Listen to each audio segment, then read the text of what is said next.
Bonjour tout le monde et bienvenue à la solution du numéro 1.2.11 de votre manuel.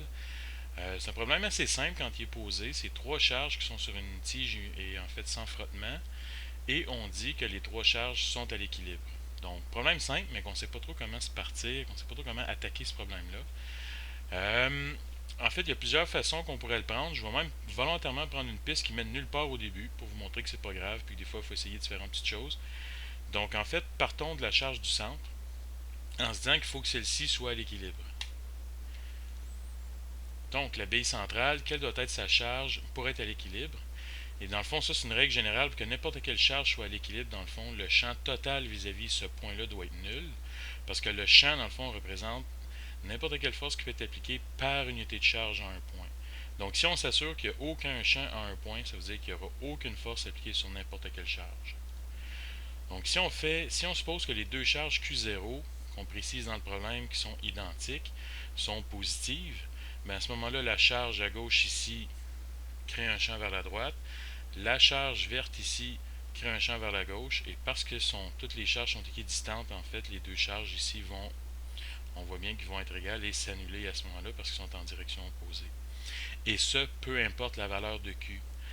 Si Q est négatif, la seule chose que ça va changer, en fait, c'est que les deux champs précisés vont être dans les directions opposées, c'est-à-dire que la charge de gauche va créer un champ vers elle et celle de droite vers elle aussi, sachant encore là, a priori, que les deux charges Q0 sont identiques. Donc, si une est négative, l'autre l'est forcément aussi. Donc, on voit que ça nous mène nulle part parce que peu importe la valeur de Q, automatiquement, le champ va être nul ici à cause des deux charges. Donc, Q est forcément à l'équilibre, peu importe la valeur de sa charge, parce que les deux charges ici assurent un champ nul de toute façon. Donc, cette piste-là mène nulle part, ça ne nous apprend rien.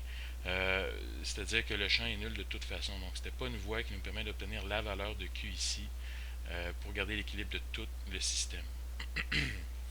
Prenons une autre charge. On va y aller avec aléatoirement la bille de gauche.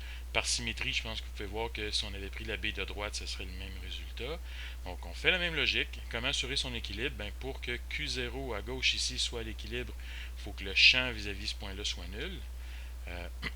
Et donc, encore là, si on suppose que Q0 est positif a priori, Q0 va créer un champ vers la gauche à ce point-là.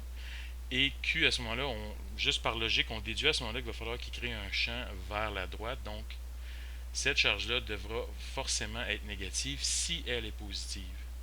Si on suppose que Q0 est plutôt négative en partant, donc un champ vers elle, ben à ce moment-là, Q ici va devoir créer un champ opposé sortant. Donc à ce moment-là, Q va être positif.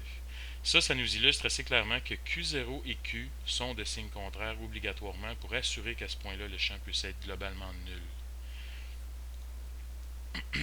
Donc, si vous me permettez, je vais juste monter ça ici.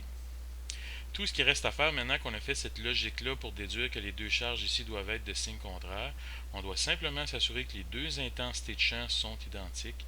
Et c'est tout ce qui reste à mettre en équation. Et en fait, c'est tout simple, c'est assez simple. De dire que le champ créé par Q au centre doit être égal au champ créé par Q0, donc le champ de la charge de droite.